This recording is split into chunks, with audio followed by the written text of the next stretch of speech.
Welcome back to the Puckn Pod. On today's episode, we discuss the latest NHL news. We discuss the Major League Baseball World Series and the Netflix fight between Jake Paul and Mike Tyson. Finally, we discuss our favorite war movies in honor of Remembrance Day. That's all coming up next right here on the Puckn Pod. Let's Puckn go.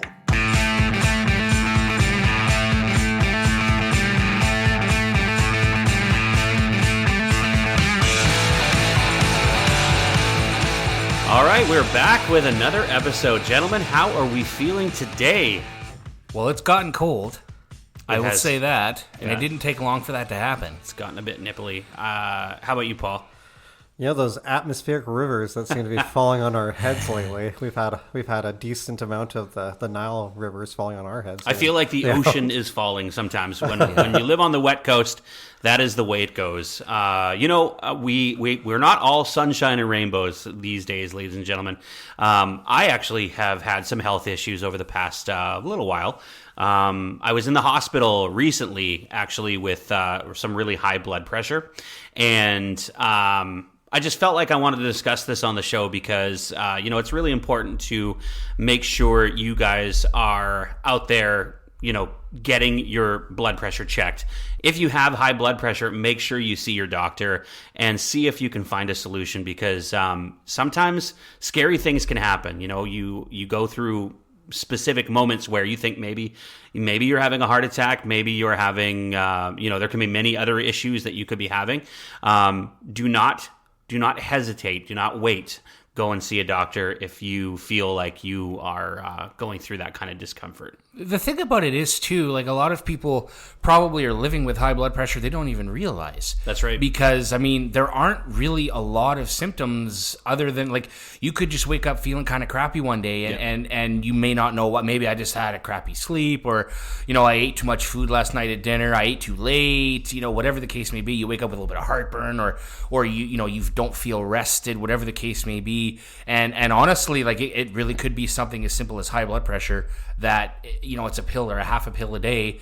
Even if that helps, obviously you have to make changes along with those things. There's a reason you have high blood pressure. Yeah. A lot of people, for me, I'm an overweight guy and that's a contributing factor, but so is my career. And there's lots of outside factors as well that contribute to blood pressure. But honestly, it's one of those things that unless you are consistently testing, you may not have any idea. Yeah, it doesn't feel any different than regular everyday life when you have lower blood pressure. I'm lucky enough that I have a blood pressure monitor at home. But if you don't have that ability, make sure you're going to your local pharmacy, get yourself checked out at one of their machines there. And if it says that you have high blood pressure, make sure you go and see your doctor because you just never know when your last moment on this planet can be. And not to turn it into a sad, morbid thing, but it is something I experienced and something that I went through, and I feel like I'm lucky to not have had a heart attack or any type of blood clot issue or anything like that. So I'm lucky that I'm in okay health, but definitely the blood pressure thing is something I'm focusing on for myself. But I don't know about you, Paul. I don't know if something you've experienced. Not so much on the blood pressure side. I've always had a really strong heart, really good blood pressure. But there are telltale signs for things to watch out for. Not necessarily where everyone needs to take things too seriously. Like a lot of I shouldn't say a lot. One of the major signs that you can tell that there's something going on with your heart, besides if you're having a sore shoulder, is actually if your stomach is upset for an extended amount of time. A lot of gastro stuff can cause your blood pressure to rise, to cause a lot of issues with how your heart regulates and stuff like that too. So it's pretty important to pay attention to that. Don't get paranoid about it. Like if you have an upset stomach because you ate a bad piece of chicken, that might happen. But don't take everything so seriously. Just pay attention to the consistency, and then as you're mentioning, like it's super important to get checked. The longer you ignore things, the more damage it can cause. Yeah, I just felt like, it was really important to bring that up on the show, just to sort of let that out, of course, but also just for the fact that we do have a lot of people who are of older age that listen to our show, and I feel like it's important to make sure that, that message is brought out there. So, everything is good. I'm good. I feel good. I'm happy that I spoke to my doctor, and he's prescribed me some medicine to help with my blood pressure. So I'm looking forward to a lot more years on this earth. Yeah, and I don't think we can deny this fact. I'm in my late 30s. You guys are, just over 40. Yeah. And I know specifically a couple of gentlemen, as you mentioned, that listen to our show that are in the same age bracket. And come on, guys, there's no denying that most of the time we don't want to know, because if we don't know, then there's nothing wrong. That's right. Right? That's just not realistic. No, it's really not. Yeah, absolutely. So, it's the same for me. I'm the youngest out of the three of us, at probably the most out of shape out of the three of us. and I've just recently, found out a few things about my own health that I'm working on too. And it's scary initially, but if you don't do it now and you wait 10, 15 years, well, by then it might be too late and beyond control, right? So exactly. Take the initiative and do something about it while you can. Physicals after the age of 40, it's all important. I know it sucks. It's uncomfortable for 5 minutes. Your pride gets hurt more than anything else. But guys, get the finger. Seriously, it's just how it is. Well, on to a little bit more positive things, maybe less gruesome. Maybe not less gruesome if you think about it. The NHL.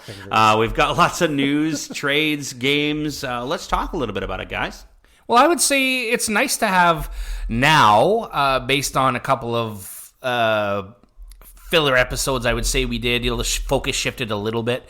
But we've got a decent chunk of the season now, I think, to kind of talk about, analyze, and, things that are working for our teams. There are things that are going on in the NHL that maybe are unexpected or surprises, things like that. So after, I think we're around 16 to 18 games most teams have played now, maybe even 15 to 17. Mm-hmm. And so we're approaching, a quarter of the season done already, believe it or not. So now you've got a little bit more of a sample size to kind of gauge where your team's at, where other teams are at. Even the standings right now, there's not only surprises, but some gaps that I didn't think were going to be there, Yeah. Yeah, as we record this episode right now, obviously, we have, the Winnipeg Jets that are, doing awesome. I can't believe the Winnipeg Jets right now. So do you remember in the offseason we were talking a lot about teams that we didn't think were going to do all that well this year because of the offseason moves, the people that left that team. And one of them that I had in mind was the Winnipeg Jets because of people leaving. However, what we didn't think to take into consideration is certain players on the team that stayed, like Kyle Connor. Yeah. Who is this guy? Turn it up. He can't miss right now. Yeah. Who is this guy? I can't believe the way he's sort of put the team on his back, and look at the way he's playing right now. I believe he's leading the league in goals. No, not quite. Actually, was looking at this earlier. He's one off the Rocket Richard leader. There's 3 guys that have 12 goals, and he's got 11. There's a few that have 11, but I think that the last couple of weeks he's scored 7 goals. So he's got 7 goals or something in the last crazy 8 games, I guess. Yeah, he's on fire. It's incredible. It's incredible. You watch the way this team plays, and they just find ways to win. It's frustrating when you're a fan of another Canadian team, but I'm sure the Winnipeg fans are just delighted because this is not something that they expected either. And, obviously, Brandon and I can take a little bit of bliss in the fact that their only loss is to the Leafs. Right Yeah. It was a great game by Toronto, too. Maybe one of 3 complete games all year so far. But we not only did we talk about the fact that we didn't expect Winnipeg to do as well as they are right now anyway, we were kind of dunking on them. Yeah. The fact that they can never sell out a game, they're in the middle of nowhere, nobody really wants to go there. Well, all it takes is a 15-1 start, and maybe people want to start going there. It's definitely crazy. You were talking about games played throughout the league. One thing that I, as a Canuck fan, am noticing this season is the the lack of games the Canucks have played so far this season. They're tied right now with the Rangers, the Stars, and the Lightning for the least amount of games played so far this season. Now, that being said, they are playing tonight as we record. But again, 14 games so far they've played. They're 8-3-3, 19 points so far in the 14 games they played, which is actually a decent record. Tampa Bay, in defense of them, even though this hurts, they didn't have an arena for the first I know. week and a half of the That's season. true. So, I think that's probably Very why true. they've had to do some rescheduling for them. But and then on the opposite side of things, I think Toronto has played 16 games. And I read earlier... 18 games. 18 games. They've got 3 games in the next 12 days. Yeah. So, what? I think Vancouver has their first back-to-back this weekend. Toronto's on their 4th. They've had, they've had 3, I think. But that's what I'm saying. Like last year, Vancouver had back-to-back. By this point last season, they'd had probably 2 or 3 back-to-backs. And this year, they have yet to have one, which is bizarre, because normally that's our biggest complaint as Canuck fans is the league hates us because they constantly, they make it so hard on us schedule-wise, but this year it's definitely been the complete opposite. The Canucks have one of the worst travel schedules in the league, for sure. Well, and a lot of it is because of where they are. They've got to travel the furthest distances to go to the Eastern Conference, which they usually open the season in the Eastern Conference, but and they did this year as well, but it was like a 5-game road trip, whereas last year and the year before that, I believe it was a 7 or 8-game road trip. So it was definitely much longer. If you take, I'm chuckling because I'm just thinking about this. If you take half to 3/4 of the Atlantic Division and half of the Metro Division in the East, you can fly to any one of those places. So we're talking 13 teams within an hour of each other. Yeah, you could bus. They do. I mean, the Rangers or the Islanders, they're busing it to Jersey every time they need to play. Yeah. So it's definitely interesting. It has been one strange season this year. And, I mean, I can say as a Canuck fan, just certain games where I'm like, who is this team? And then all of a sudden, the next game, they're just right back to where they should be. So, and I'm sure you guys feel the same exact way. It's just, it's up and down. But it's confusing because I remember the year that they won the President's Trophy in 2011, Vancouver I'm talking about. They won. So they would go on streaks. They would win 4 or 5, lose 1, win another 4 and 5, lose 1, win another 4 or 5, lose, and that was their season all year. Crazy. And so that's how you win the President's Trophy, right? But I'm not saying that's what they're doing this year, but it just sort of has that same feeling where it's like they just decide not to show up one game, and then all of a sudden they show up again. So let's get into some news here, gentlemen. Paul, what do you have to tell us about maybe some trades that we've seen? Yeah, so we did see the Detroit Red Wings trade for Olli Maatta traded away Olli Maatta to Utah because Utah was decimated with their defensemen getting injuries. Another surprising team so far. Yeah. Utah's 3rd in their division. They're in a playoff spot right now. It's backwards. Yeah, didn't have to give up much. It was just a 3rd-round pick, actually, for getting Maatta. Now, Maatta's probably value is around that range. If you went maybe when he was a little bit younger, you could have possibly fetched a 2nd for him, but his game has fallen off a little bit. He's not the star defenseman that everyone expected him to be, but he's still got some youth to him, and I think he'll fit him pretty good. Now, let me segue you into this next one, this next piece of news, and I'm hoping that you will go with this one, unless I'm sure you had something else in mind. But Joe, please wait.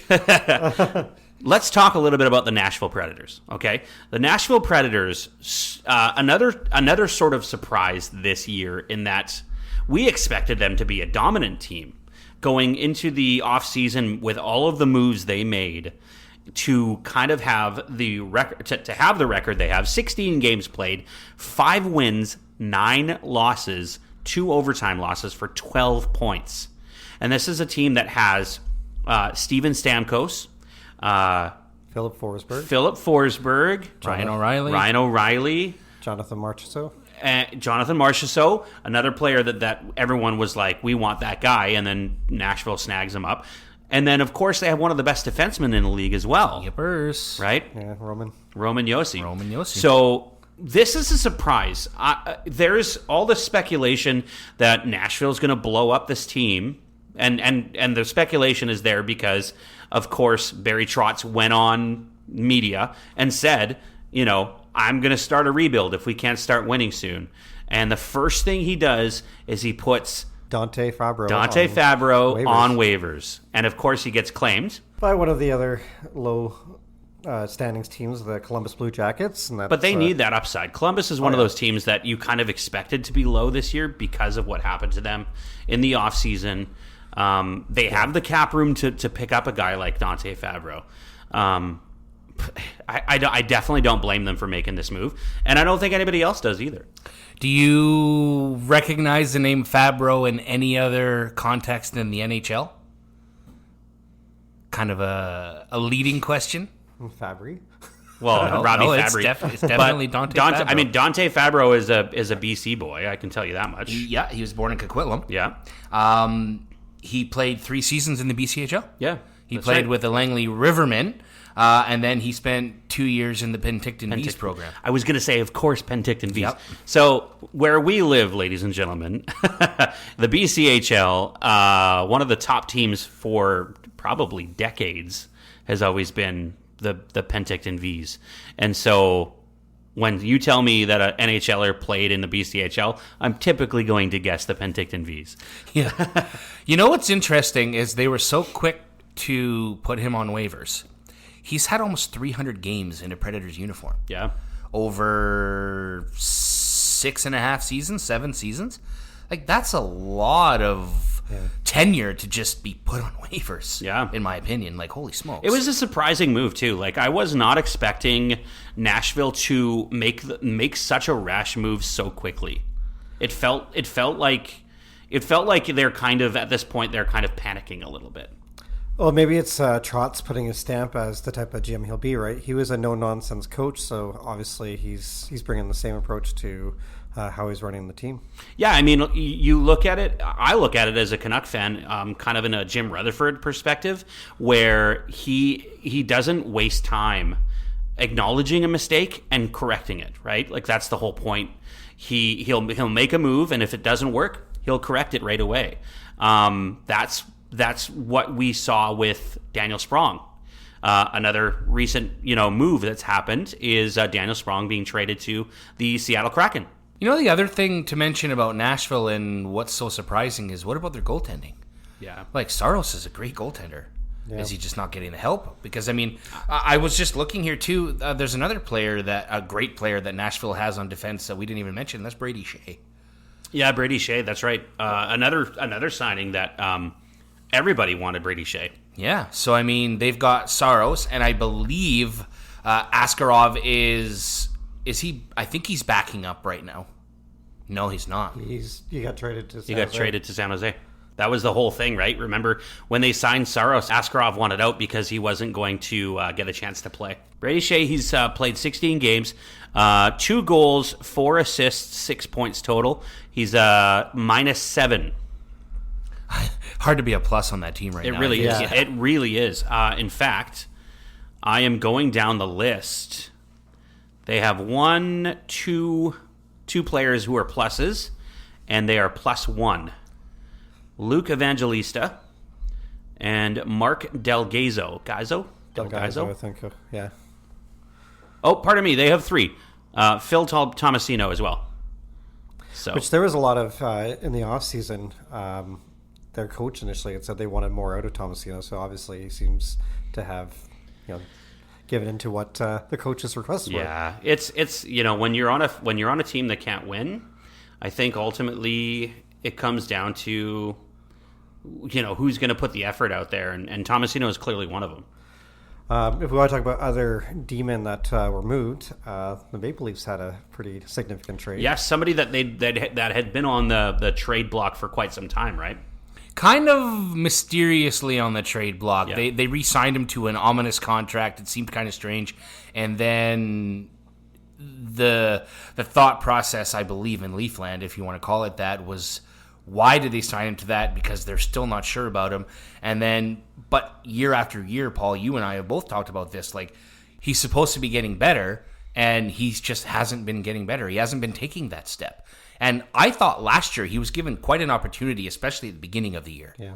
Yeah, yeah. For a guy that again with this draft stock, he during his draft year, his value was at the number 2 pick, and then as soon as he caught mono, his draft stock fell, and he did fall into the Leafs' lap at the time because he was, he could move the puck really well. He was a really good skater. I guess the last 7 years, he just hasn't been able to elevate his game to the same amount that he had elevated it prior to the draft that he was drafted in. Have we said who it was, by the way? I was laughing off the side of my face because we haven't even talked about it. So we're talking about Timothy Liljegren, by the way. Yeah. Timothy Liljegren traded to the San Jose Sharks in exchange for Matt Benning and a 2026 6th-round pick and a conditional 2025 3rd-round pick. So, which is it'll be the higher of the Colorado and New York picks that the Sharks had. So however that lands in the next draft. The other kind of mystery about this trade specifically too is that Matt Benning coming the other way is automatically on the trade block again. Yeah, well, he's had a lot of games in the NHL. I was a bit surprised when he was included in the trade because I assumed that they'd probably just get a couple of draft picks. It was more about a salary dump than anything. He must have been the sweetener, basically, to make it happen. Maybe San Jose, which I could be completely wrong, but maybe San Jose did want some salary going out, even though Matt Benning's contract isn't very high. Yeah. Even though they're not even close to the cap. So I would probably argue the fact that because he's a good shot blocker, Berube even said it in conference that he liked Benning for his shot blocking ability. I think he was actually wanted in the deal for that purpose. The fact that he was a right-handed shot, that he's a good shot blocker. And the benefit is he was put on waivers. He just cleared waivers. And he only counts as a $100,000 cap hit against the cap. So, for a guy that's worth 1.25, for the remainder of this contract right now, the fact that he's only going to have a $100,000 cap hit, that's an easy bury and an easy call up when you need him in the future. You wonder at that point, why didn't Utah snag him on waivers? I agree. That is something I thought about. I wonder if maybe they just didn't have enough confidence in the player. Yeah, who knows? I mean, he's not a star, right? But like you said, Paul, he does a few things that a lot of coaches would covet with being a right-handed shot, blocking shots quite a bit. But I mean, he's not going to give you much other than that, which, depending on the spot in your lineup you have available to put a D-man in, maybe that's what you need. Then again, maybe it's not. So doesn't hurt to have depth. Do you have any other trades or transactions? Yeah, another acquisition that was done that actually is kind of cool. He's going back to a team that he had played for. Lars Eller was traded back to the Capitals from the Pittsburgh Penguins, who I guess might be possibly starting a teardown. Yeah. Because they're not doing too well either for their aging just like veterans. Nashville. They weren't expected to do well this year, but it was surprising to see it was surprising and it wasn't surprising to see the Crosby signing. For him to extend, and then to have the team kind of blow up the way it's blowing up, it makes you feel bad for the guy. Yeah, totally does. Eller was traded back to Washington for a 2025 5th and a 2027 3rd-round pick that used to be Chicago's. Mm-hmm. It's interesting because I did have it as a note. I did make a note earlier about the Preds, and then right beside that I said the Penguins. They're second to last in the Metro. Yeah. I mean, like you say, we didn't expect them to be contenders necessarily, but slightly disappointing, and oh well, Dubas. Says the Leaf fan. See you later. Hey, speaking of Leafs, let's talk a little bit about the Leaf season so far. I mean, it's been, like you said, it's been kind of an up and down season, only because of the fact that the team hasn't what I would consider played consistent for the entire season so far. What is your guys' opinion specifically on the Leaf season so far? Incredibly disappointing for fans in the fact that you have this new coach, you're expecting him to elevate your team, and the fact that he used to coach the Blues, it seems that the Blues showed up that much more effort to kind of embarrass him than they have against other teams, because they haven't got the greatest position in the standings themselves either, the Blues. So it was really disappointing to have that 5-1 loss and the 4-2 loss where basically both efforts were quite listless. There's a few of the games that we can go over right now, but specifically pointing at those two right now because they were Berube, reclamation games. That was really, really sad and disappointing to see. I tend to agree with the fact that the disappointment is baffling. That's kind of what it comes down to me, is that the inconsistency. One game, they hit every pass. They never make a dumb play. They do this whole north-south thing that Berube has been really trying to push. And what I don't understand is, one, effort level.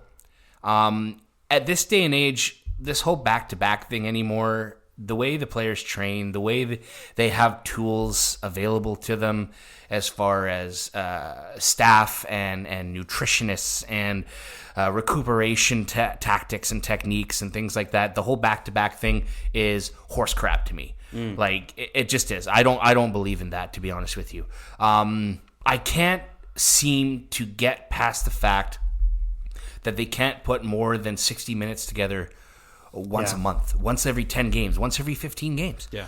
Like, and even if they gave like a solid 45, I was going to say, like, anything more than, say, half a period. Yeah. Like, if you could put together 2 solid periods and maybe a few more minutes in the third, you've got yourself a victory, as long as you're doing the right things.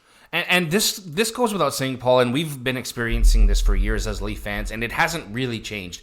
And this is where I'm still so torn with the situation that they're in, and we can dive into it with the core four, the culture, the country club, blah, blah, blah, blah, blah, blah, blah. One thing that hasn't seemed to change over the last however many years is the fact that when they're bad, they are so bad. Yeah. When they are on their game, they're nearly untouchable. Yeah.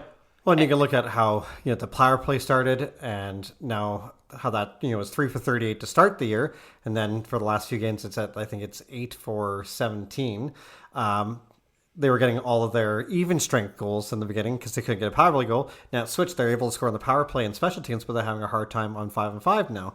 It's baffling how this team can't put it all together. Like it's like patchwork wherever they can kind of fill it in sometimes. They're a great team. They're obviously where they are in the standings. However, it is very frustrating as a fan to watch the Leafs play sometimes, because you want that same play, that same consistency, that dominance, and it doesn't seem to happen all the time. So let me ask you guys this. Obviously, when it comes down to it, you have expectations as fans, right? And you want your team to be number one in the league every year. That's what every fan wants. Currently, the Leafs sit second in the Atlantic. They've got 10 wins, 6 losses, 2 OT losses for 22 points so far this season after 18 games. So what I will say about that is, really, they're 1 point out of top spot in the division, right behind Florida. That's right. Florida has also played 2 games less. Yep. The Boston Bruins, who are in third place right now, who are also kind of disappointing right now.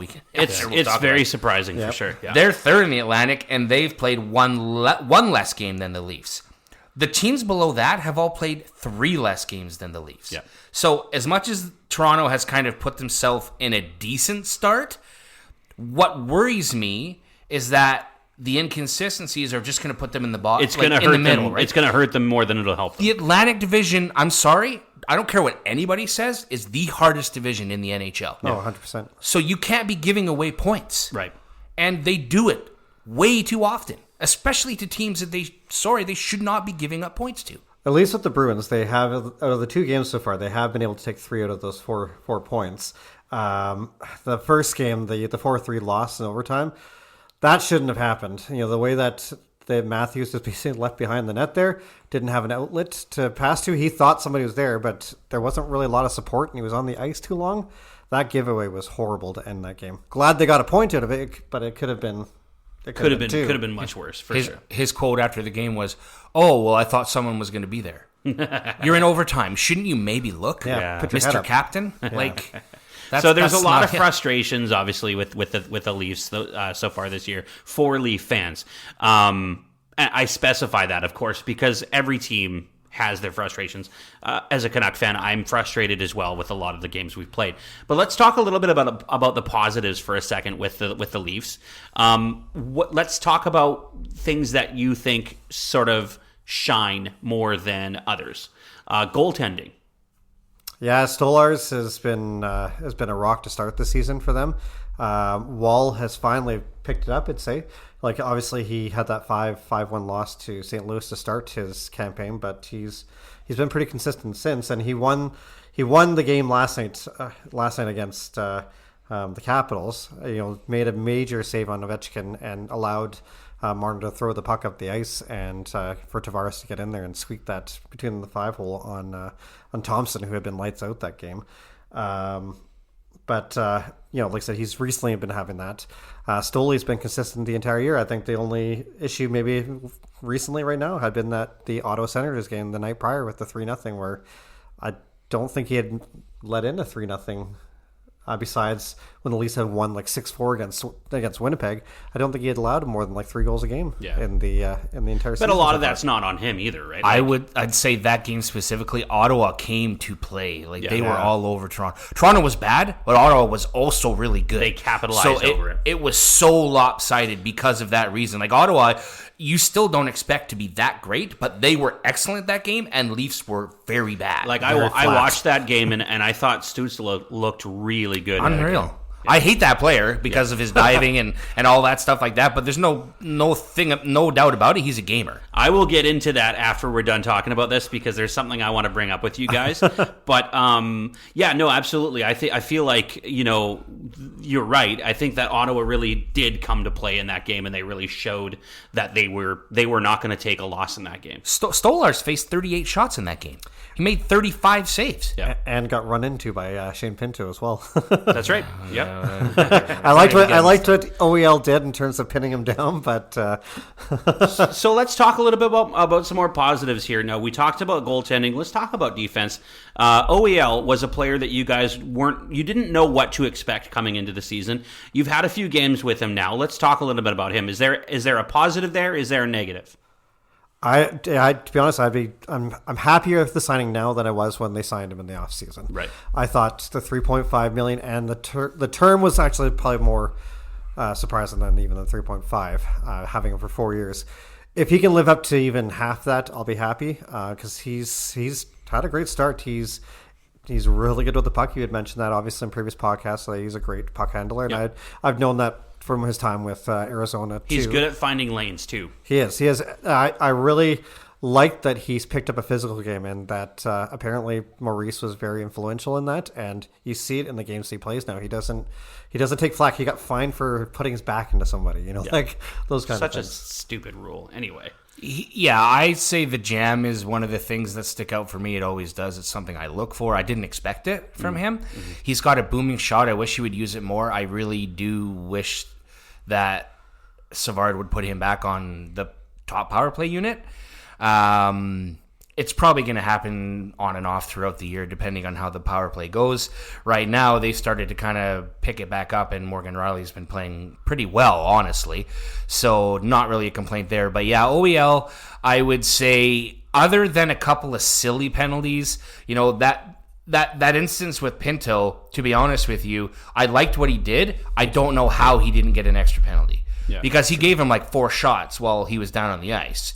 Can't really do that. And he did not get penalized for that. The same thing happened against Toronto last night when they played Washington, and that there was a questionable hit. Matthew Nice? No, not the Nice hit. It was when Holmberg hit the Washington player from behind last night, although there was a gap it was a penalty. But 3 Washington players jumped on Holmberg, and actually Trevor Van Riemsdyk was at the bottom of the pile feeding Holmberg shots. Yeah. I saw at least 4 or 5. And it's like, I was kind of like the Leafs got lucky with OEL, kind of the same situation, right? The thing I didn't like about this one is that there was 3 Washington players on top of Holmberg, and he was still getting shots. And who knows what was happening from the other side, right? We couldn't even see it. But I don't know, man. So you get your moments where, like I said, there's ups and downs. There's always going to be ups and downs. So you got a player like OEL who does bring positives, and he does bring obviously negatives too. But let's talk about another player quickly on the back end. Let's talk a little bit about Chris Tanev. Again, coming into the season, this is somebody that we knew what to expect from. Is he bringing what we expected him to bring? It's a funny situation with him in the fact that I do love the way that he plays in terms of the shot blocking. He does have a good first pass. His skating's really good. It's good and surprising that they kind of took him off Riley's right side. The fact that I guess Riley, he's a fluid defenseman. He's moving around a lot, so he needs somebody that can be fluid with him. And OEL definitely was a great fit there up until the Ottawa game where both of them I think were -2 that game. They were not playing good that game. I like that he's with McCabe now though, because it's really important to actually have a shutdown unit, especially when the playoffs come around. And McCabe and Tanev do make a formidable shutdown unit, albeit I wasn't too happy with McCabe's game on the Washington game. What I will say to generalize on the Leafs defense, and then I'll make one comment about a positive on the offensive side, is to generalize the Leafs D right now. What I would say as a unit, as a team, defensively, their game has been pretty good. There's a lot more shot blocking. I like the way they're set up.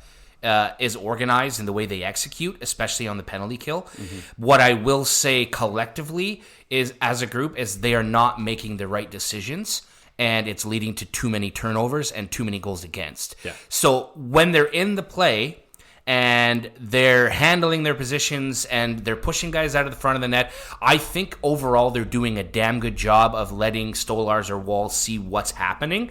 What bugs me and what's bothering me about the situation is that when they start to go the other direction, or they get hemmed, or they get under pressure, they get tired, they make terrible decisions to try to get the puck moving the other direction, and that's leading to a lot more goals against than it should be at this point. Right, yeah. Now, we could go on forever talking about this stuff, and obviously we could, and we probably will if given the opportunity. But we've got a lot more stuff to talk about tonight, guys. So how about one more thought about the Leafs before we move on? Why don't we talk quickly about John Tavares? Yeah, he's been playing spectacular. Before the Pacioretty injury, so we'll talk about injuries as well. Before the Pacioretty injury, him, Nylander, and Tavares were making an amazing line. They were playing so well together, but Tavares has been the catalyst of the offense that's been going for the last little bit. Do you guys think, I mean, you may not watch it as closely as we do, but do you think he should be considered now for the Four Nations tournament? Because I don't think he's been on their radar for I Team don't think Canada. he has either. I still think it's a little early, but yeah. But that being said, it doesn't necessarily mean they're not keeping an eye on him already. It's all about who they have available to them too, right?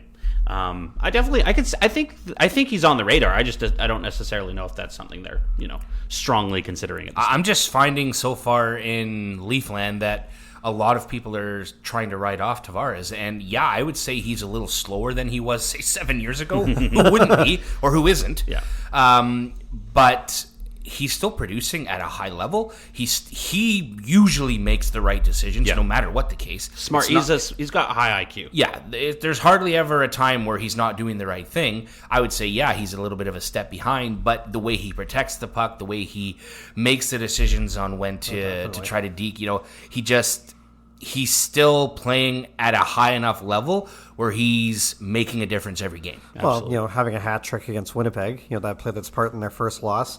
Again, can go back to the Washington game.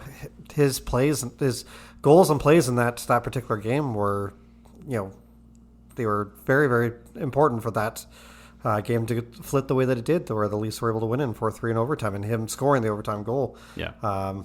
Without either of those plays, that was a lost game for the Leafs. So I mean, we've got a long ways to go with this season. It's only about a quarter of the way done. We still got 70 odd more games to go. So lots more to talk about as we go on with the year. But let's talk a little bit about something that's no longer happening, gentlemen. That is the World Series. We haven't had a chance yet to talk about the way that worked out. So, baseball fans, tell me what you guys feel about the World Series. I think it ended how we expected it to. Yeah. Yeah, as we had mentioned prior to, I said that I thought the Yankees had more of an offensive punch than the Dodgers did, but the Dodgers had a more well-rounded team, and it showed. They withstood that offense. Yeah, with the exception of one game. Yeah. They were blown out 11-2, I think it was. But Yeah, you can't go wrong with having chosen the Dodgers with how they were how they were built in the beginning of the season, and certainly how they played during the playoffs. And you had the right guys hitting their mark at the right times. Freddie Freeman had an historic World Series. He literally carried them or hit them to win that World Series. That first game, he had the walk-off, right? It was an incredible moment in World Series, in World Series baseball, let alone baseball alone. I mean, you can't deny the fact that it's good to have cash. Yes. I mean, the Dodgers spent a lot of it. I wish I knew what that was like.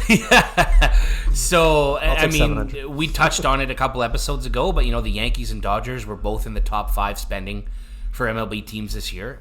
They were both over the cap, so they had to pay even extra to be compliant. I'm sure the Dodgers were fine with that. They're fine with it. I mean, look at how many times they're either in the World Series or contending for the World Series every year. It pretty much is every year. Right. Yeah. So.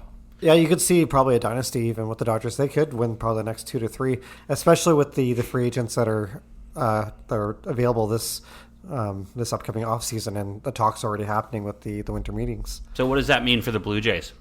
The World Series win? I would say no. Sorry, let me rephrase. What does this offseason mean to the Blue Jays? What's going to happen? There's lots kind of swirling around right now. The biggest rumor, Paul, is what? The possibility of Juan Soto signing Soto, with the Blue Jays. They're talking about. I saw something today that they may be trying to sign Moncada to play in the infield position, but because IKF was only on a 1-year deal, right? Yeah. So Moncada is a great defender, but his WAR numbers, his batting average, all the underlying analytical baseball numbers are like significantly worse than IKF. So I don't know if that's an upgrade or if it's just a rumor because they need to fill a position. I mean, I don't know. They can't make the same mistake that they made last offseason going all in on one player. Like, don't be wrong, I want Soto as bad as probably the next fan to play for the Blue Jays. I think him and Guerrero, the fact that they have obviously the Spanish connection as well as the fact that they're both versatile hitters would make a great 3-4 punch on or 2-3 whatever wherever he's placed. I don't want an Ohtani situation again. I want them to. Well, let me ask you guys this then. From the outside looking in, I think about the Blue Jays, and I've said this many times in the past, where it seems like on paper the Blue Jays are a good team, and then all of a sudden, you get a season like this one. If they were to bring in a player like Juan Soto, yep. If they were to bring in a player like Juan Soto, is that going to tip them over the edge? Well, put it this way, it's another 110 runs in your bank every single year. Okay. Yeah. So, well, is that guaranteed, though? Pretty much. That's how many RBIs he gets. Right.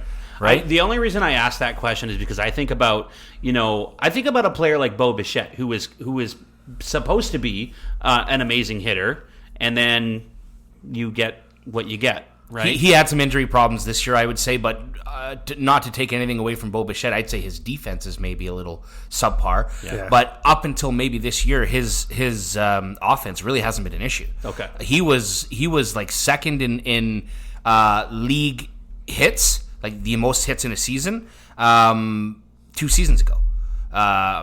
I might have been second to Juan Soto, as a matter of fact. let me give you a hockey comparison. Okay. For example, maybe it'll help you understand a little bit more. Let's say Vancouver finished 4th in the Pacific. Yeah. All right, just out of a playoff spot. They didn't even get a wild card because the Metro took all those spots. Right. The following season, Leon Draisaitl became an unrestricted free agent. The Canucks signed him. Don't use Draisaitl as an example. Come on. So listen. Be objective here. So listen. Part of my frustration with things is along those lines. When I was going to say we were going to discuss this later, let's not talk about any Oilers players at the moment. Okay. Give me another example. Say Nathan McKinnon. I don't know if Juan Soto's quite that good. Mika Rantanen. But let's say the Canucks signed, sure, Nathan McKinnon. Yeah. Don't you think that would probably... Yes, 100%. It's kind of the same now, situation. That being said, though, do the Blue Jays have the same expectations that the Canucks do? Do you know what I mean? Like, yeah. we are expecting the Canucks to be a a definite playoff team, probably second, third round expectations. Is that the same expectations the Blue Jays have? Let's just say this: before the season, the Blue Jays were touted to win the World Series. Okay. All right, that's before fair. the season started. And again, I'm not doubting you. I'm just making sure that that's the same par we're talking about. Yeah, so again, you bring a guy like Juan Soto. You'd have to, because Bichette and Vladdy are at the end of their contracts at the end of this upcoming season. So you'd have to make sure you extend at least one of those guys so that you could put Soto on like a 10-year. So if you do 10 years for Guerrero I think they're projecting like $350 million right now. Mm-hmm. And then if you did Soto, you'd have to do a 10-year as well.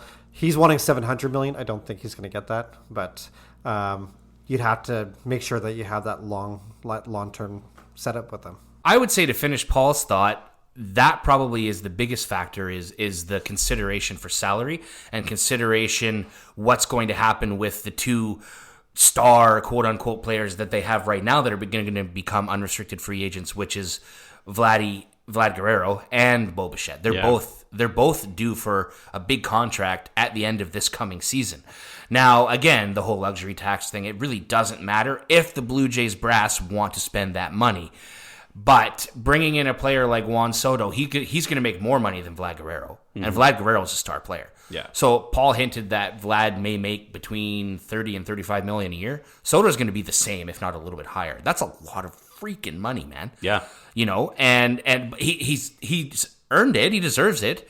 We can argue till the cows come home that baseball players get paid too much money. Yes, they do. But that's also a situation that we've touched on before where, a player like Juan Soto coming into your team can make that impact difference, right? Sure. That one player. So those are definitely some of the considerations that are going to happen this offseason. And as Paul alluded to as well, they're not only in on Juan Soto. That's one player. They have to completely revamp their bullpen too. Yeah. So they've got a lot of decisions to make. A lot of puzzle pieces to put together. Much like I'm sure a lot of the teams in the Major League Baseball as well. But and any other sport too, like hockey's the same way. You kind of think, okay, well, what's going to work and what's not going to work. But it's an exciting offseason for sure. All right, boys, let's talk a little bit about something we don't normally talk about, which of course is boxing. A really exciting event is happening. So as we record this, it's happening tomorrow. The Mike Tyson Jake Paul fight. What do you guys think is going to happen in this thing? I mean, so I'm one of those same people. I want Jake Paul to be embarrassed in this thing because I don't like the arrogance that the Paul brothers bring to the world. That being said, I've never been a fan of anybody who's arrogant. I don't care who you are. If you're arrogant, I have no respect for you because you have no respect for me. And that's the whole point of it, right? But this guy, he goes and he fights all these people, but they're like older people. This is the one thing I'm noticing is everybody he's fighting is somebody who's either A, not a professional fighter, B, is like 60 years old, so he's got an advantage over every single person he fights. Mike Tyson might be the one guy I feel like he doesn't have an actual advantage over. Like, how can you gloat about beating somebody in a fight if he does win the fight? That's twice your age. Like, yes, Mike Tyson. It's Mike Tyson. He bit the ear off somebody in a boxing match. Vander Holyfield. Vander Holyfield, yeah. He's what? He did it twice, by the way. Oh, he did. He did it twice in the same match. That's crazy. Yeah. I don't know how much you can take pride and gloat about beating somebody up that's twice your age. Like it's boxing. It's an event for people to watch, but I find it kind of embarrassing. I would like the same thing to see Jake Paul knocked on his butt. So I would say it's toned down, but Joe, let me ask you this, and I'm being sheepish, but what would you consider the definition of arrogant if you don't consider 90s Mike Tyson? Yeah, and that's true. Boxing is actually built around arrogance, which is really funny. But Jake Paul was arrogant before he was a boxer. That's the whole difference, right? Yeah. When he was doing YouTube, he was purposefully being an a-hole to people to get laughs and to get views, right? Like that was the whole point behind it. But with the thing with what he's doing with Mike Tyson is the kind of disrespect that he gives everybody he boxes. And I know that it's a mental advantage. That's something they're doing on purpose, and I'm sure there's actual respect between the two guys, like actual. But my mindset is that this is a guy, Mike Tyson is a guy who has won and held the heavyweight championship multiple times. Yeah. The guy knows how to win. The guy knows how to get into the minds of his opponents. Even at 58 years old, I believe he actually is. Even at 58 years old, he's still fast. He still moves. He's able to throw a hard punch. I feel like, and I've seen on both sides on social media where people are like, Tyson's going to knock him out, or I'm seeing people saying Jake Paul's going to knock him out. It's like, it might not be as easy as people think it's going to be. It could be a long fight, which I'm kind of hoping it is. I hope it's a good fight. We talked about this briefly. I think I paraphrased 3 or 4 episodes ago, but Mike Tyson came right out and said, you can go in with a game plan.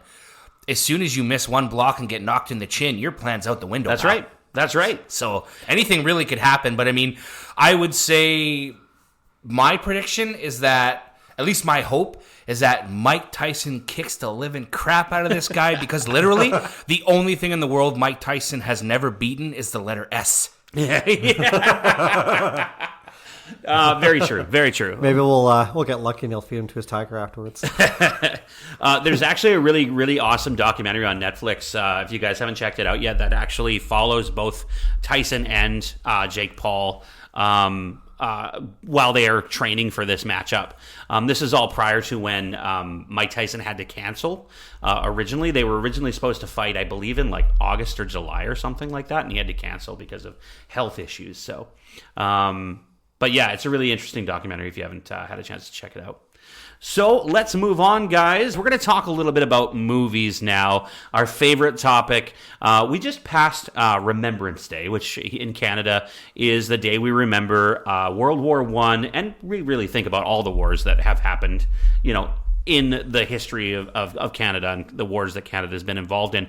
But of course, Veterans Day in the United States is the same exact day as well. So for people who are listening from the United States, it's the same exact mindset. We're going to talk a little bit about our favorite war movies that represent war, maybe bring the realism of what war is as well. And we're going to go with our top 3 war movies. Brandon, why don't you start with your number 3? Yeah, I'll be transparent and say all of mine are based upon World War II. Okay. But I would say they all have a pretty different perspective. So my number 3 is actually not necessarily entrenched, pardon the pun, in war itself, but more about what is happening in the world because of the war, during the war, and basically the aftermath of the war. And the movie is Defiance. Mm-hmm. If you haven't seen Defiance, it's basically hinting at what's happening with the Jewish community during World War II, the Holocaust, to be blunt about it, and some big stars in that one. Obviously, Daniel Craig, Liev Schreiber. There's a few others that are supporting actors that most people will know, maybe not from a top-tier perspective, but you've seen them in other movies. But basically, the movie follows the Bielski brothers. There's 4 of them. And it's based on a true story, which, of course, always rings the bell for me, but loosely based, I would say. Basically, a Jewish family, and we're talking about the range of, 40 years old down to like 12 years old. Yeah. So this is the range of brothers. Like, there's a lot of time in between these brothers. And essentially what it is that the oldest brother comes back from war to basically find his family has tried to shelter Jews away from the Third Reich and the SS. So what the movie basically portrays is they lead a band of Jews into the woods and essentially create a community in the woods away from wartime and away from persecution and away from the ability to be jailed and in encampments and internment camps, right? And it shows, how they have challenges as far as food goes. And I mean, this is in Poland, so it's freezing in the winter. Yeah. Nothing but snow. Yeah. You have no food. You can't make bread. You can't forage. You can't, if there's no food to hunt, like it's just all about survival. And I mean, what hits home for me, and I'll end it with this, is that the Holocaust was already about survival, and then to see the challenges these people were going through away from the tragedy already, like it's just all around time in our history that just has a very black mark, and it just hits home for me. Yeah, it's a different perspective, right? When you look at the typical stories you hear about the war and the Holocaust, to get that different perspective of things that were happening in the stories you don't hear. Also had one of my major crushes in that movie, Alexa Davalos, who played Daniel Craig's wife in the movie. Right. I'd loved her in The Chronicles of Riddick when she was in that. That was one of her first breakout roles. And to see her in Defiance, I was pretty giddy about seeing her in that movie. All right, Paul, what is your number 3? So my number 3 came out in 2001, same year that I graduated from high school. I always find it funny that you can always, apparently in movies, you can have a British actor play Russian anytime in these movies. They seem to be very constant. So that was Enemy at the Gates. Had Jude Law, Rachel Weisz, Ed Harris, Joseph Fiennes. Had Bob Hoskins in it. Ron Perlman has a small role in it. But obviously follows Jude Law, who's a sniper for the Russian army, and basically, doing his part to help the Russians win their side of the war after Hitler had come and attacked them. And the Germans send their veteran sniper to counteract him, and then there's a whole battle that happens between those two. I really liked the dynamic of the acting. I thought Rachel Weisz was a really good counterpart for like in terms of like a love interest, I guess, for Jude Law in that movie. She's also another crush I've had in Hollywood.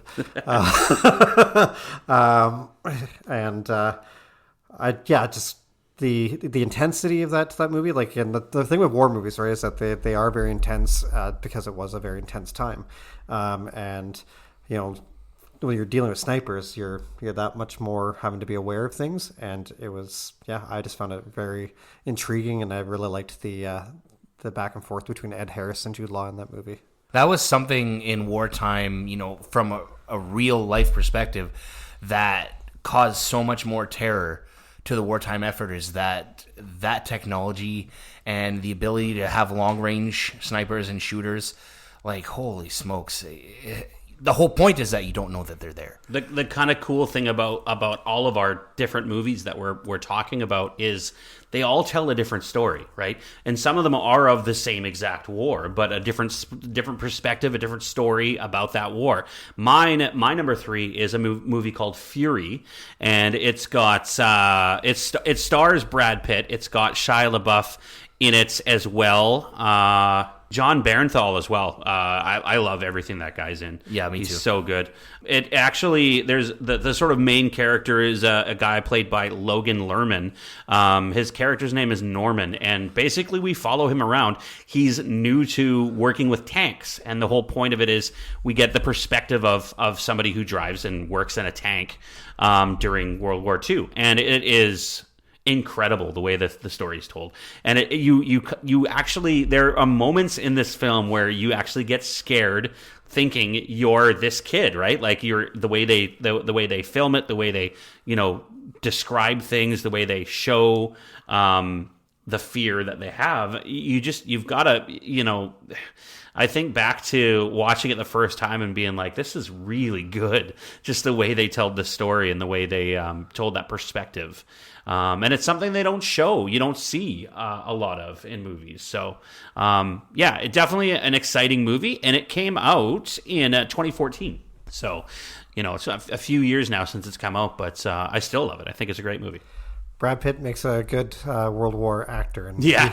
He alludes to one of my picks in the future. That's right. We'll go over that. That's right. I'll never guess. So let's talk about number 2, Brando. Well, as I just eye rolled Paul, you guys might as well start eye rolling me. This one's all cheese, but I'm gonna name it anyway. I just like the way the movie was filmed. When it came out, again, I was 14, so it was kind of pretty incredible at the time. The way they filmed it, the special effects, the story behind it. You can take or leaves in some parts, but I'm referring to 2001's Pearl Harbor. It's one of those kind of epic movies that, if you just got nothing to do for an afternoon, throw it on. It's more than 3 hours long. The whole love side of it, you can, like I said, I can take or leave that, to be honest. They've obviously made it as part of the dramatic part of the movie, the romance side of it. But for me, what really is taken into effect is the fact, because I studied it a lot, was World War II and Pearl Harbor and the effects that it had on World War II for the Americans specifically, right?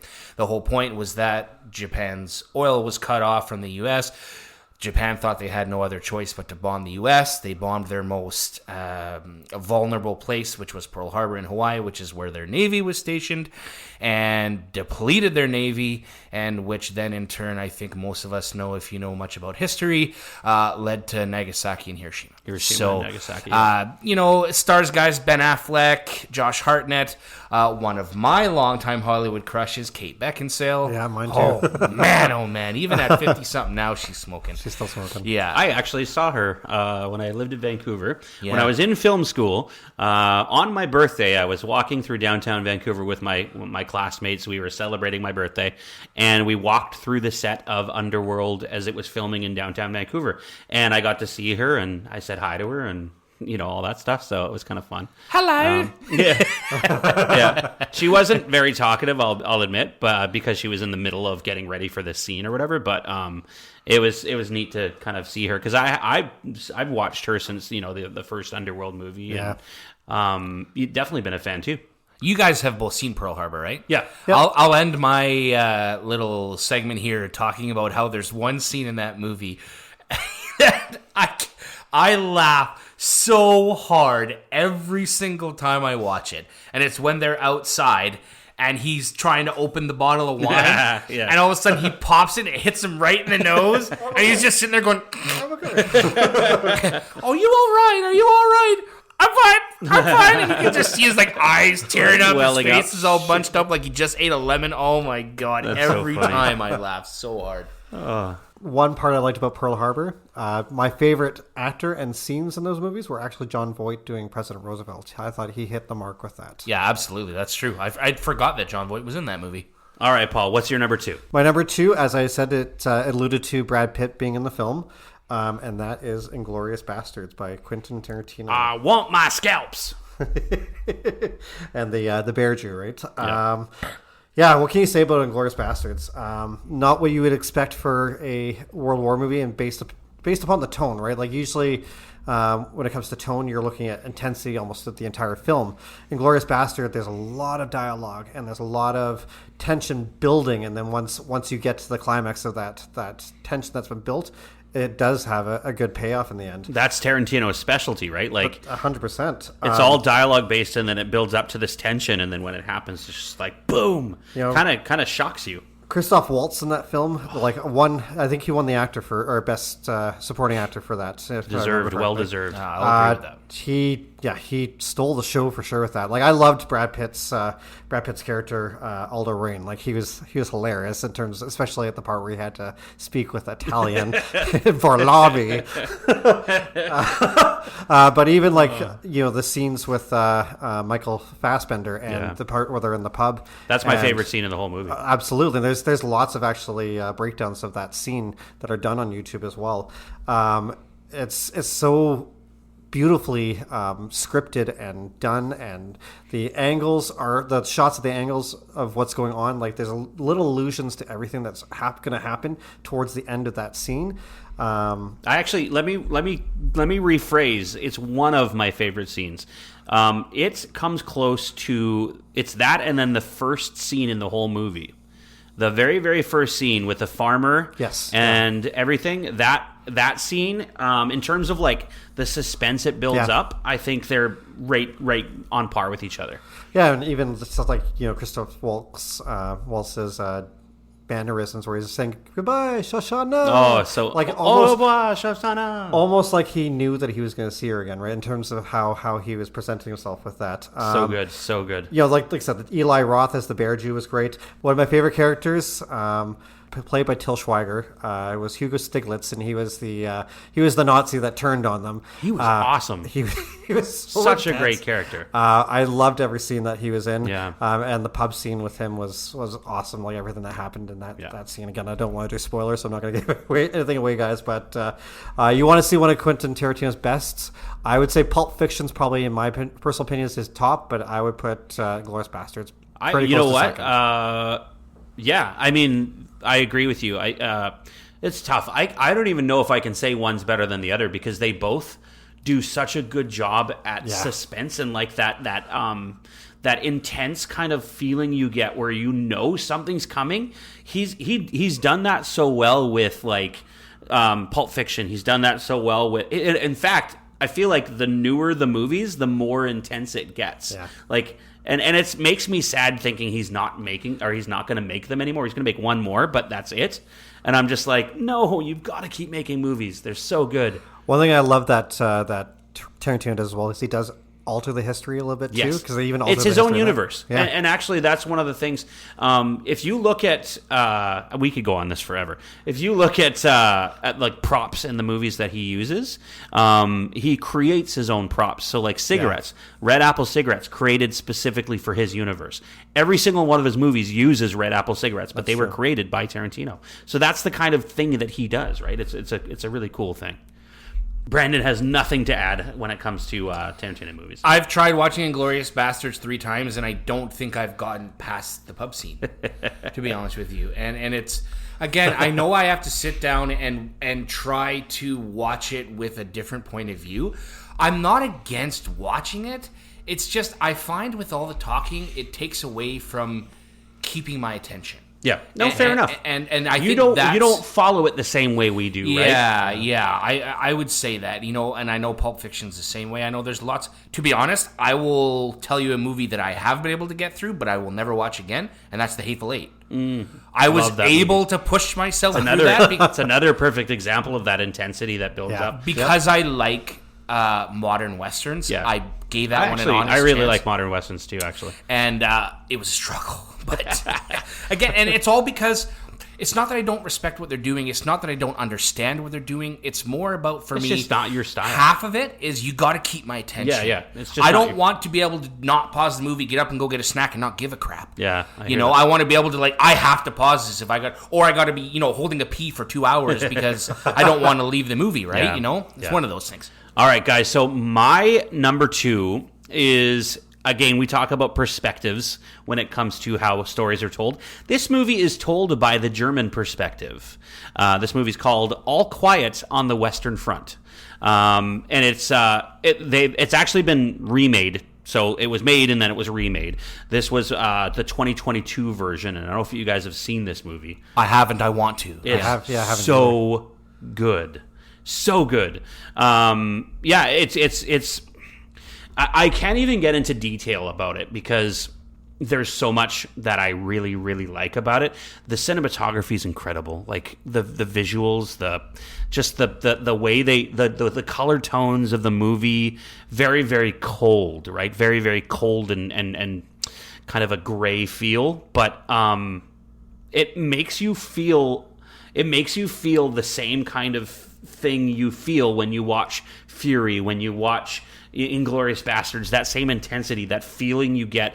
You're scared, because it's war and you're supposed to be scared, but you're getting it from the opposite perspective. Not a Nazi perspective, but a German perspective, right? Because the whole point of it, these guys are fighting for something even they didn't believe in, right? So it's an incredible movie. It's a 7.8 out of 10 rating on IMDb, 90% on Rotten Tomatoes.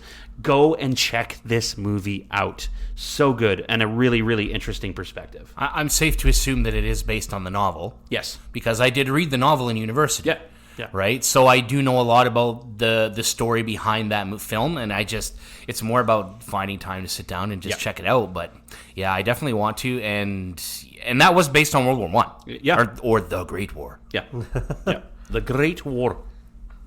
Speaking of one, Brando, number one. All right, another World War II classic. Star-studded cast. Came out in 1998. And at the time, I don't think it holds up now, but one of the longest and the most intense action scenes to start a film in film history, from my understanding. And I think the runtime is about 23 minutes of basically pure death, essentially. And the movie I'm referring to is Saving Private Ryan. Yeah, and that would be the opening scene. The opening scene. Yeah. Yep. And honestly, I've heard stories specifically that veterans were watching this movie and they were in tears watching it because this is literally exactly what they saw when they were on the beach at Normandy, right? Like it's intense, and it makes you feel so bad for these people watching what we saw in a movie form, right?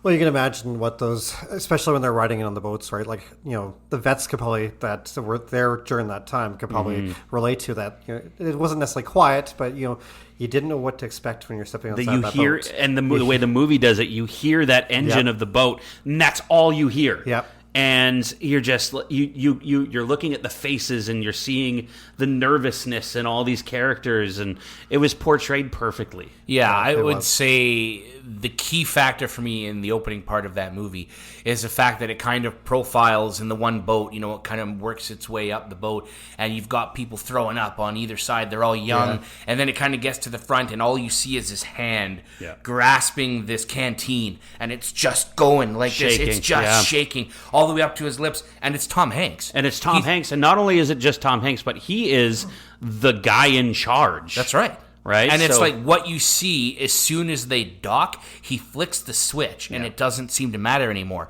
And in the movie, he comes from a non-military background to become this leader of this brigade, if you want. Squad. The squad. The squad. And you could see him basically ready to absolutely break down before the boats even land. It's interesting because you get that perspective of that sort of confidence, right? He kind of fades in and out of that confidence. We get the camera's perspective on him, and his kind of his hearing almost goes because he's kind of blacking out for a moment or something, and then finally comes back again, and he's got to get right back into leading the team, right? And it's just an interesting perspective, and you watch him kind of break down. The whole team breaks down throughout the movie, and it's really intense. And I think that's literally the sort of underlying message of all war movies is just the telling the story of the intensity. The intensity, yeah. Well, and the good thing I guess about this movie too was the amount of star power that was in it. Now it's not like superstars, but it was faces that you recognize, and they had key parts like Giovanna Ribisi's medic part was really, really good. Certainly up until certain parts of the movie where he wasn't in the film. Barry Pepper. Local talent, Barry Pepper. Camel River. Yeah. Yep. Again, a sniper in a World War movie. With a southern accent, by the way. Absolutely. He was fantastic in that. I liked Adam Goldberg, who was in Friends, who played Chandler's roommate at one point. He was great, too, in that. Was it Louis? Was his name? No, in Friends?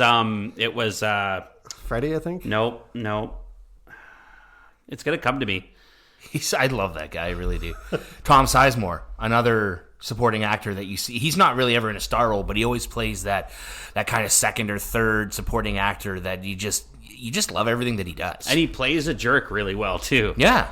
But yeah, Vin Diesel. We were introduced to Vin Diesel in this movie as well. And somebody we have not yet mentioned, because you don't even see him until 2/3 of the way through the movie, Matt Damon. Yeah, he was the payoff. I definitely warranted a number one movie. If it wasn't on your list, it would have been on mine for sure. Paul, what about your number one? So I don't think too many people could be surprised with my number one because it fits with my favorite director, and so that's Christopher Nolan's Dunkirk. Great film. One thing I really like about again what Nolan does with his films is he he jumps you kind of straight into a movie right away in terms of what was happening with the lead character running away from the Nazis in the very beginning of the film to get to the beach on Dunkirk there. Yeah. But when you have the Germans that are closing in, basically trying to get to everyone on the beach. You have the planes coming in, the intensity that's happening at that where everyone's hearing the planes come down and the bombs are ready to drop and everyone's just bracing for whether they're going to live or die in that situation. I really liked the directing style and the fact that he did piece multiple stories together at different times throughout the film. It was hard to follow the first time you watch it because you just didn't really know what to expect. But once you've watched it a second and third time, that's one thing I love about Christopher Nolan films is you can watch them over and over again and get something new and gain some new knowledge from it. I liked how he was able to piece that in a way that it made sense once you got to the end of the film. And it to me was just, again, you got Tom Hardy in the film. Harry Styles is in the film. Oh, yeah. I forgot about that. Mark Rylance was in the film, and he'd had a pretty big role, Tom Hanks, in a previous movie to that one. I can't remember the name of it, but it was based upon war stuff as well. Just overall, I'll never not like, I think, a Christopher Nolan film. He just captures exactly what I want to see in the film. And even like one of the scenes I found kind of intense, and you can probably relate to it with Pearl Harbor, was when the boat was hit with the torpedo and it was sinking, and everyone's basically scrambling for their lives. That, again, intense part of the film and captured. Not that I would expect to know what it's like to be drowning in a boat in World War II, but the intensity of what that would be like for somebody having been in that situation. Yeah, absolutely. That's kind of, and I will say this, that Christopher Nolan does a really good job at kind of portraying that intensity as well.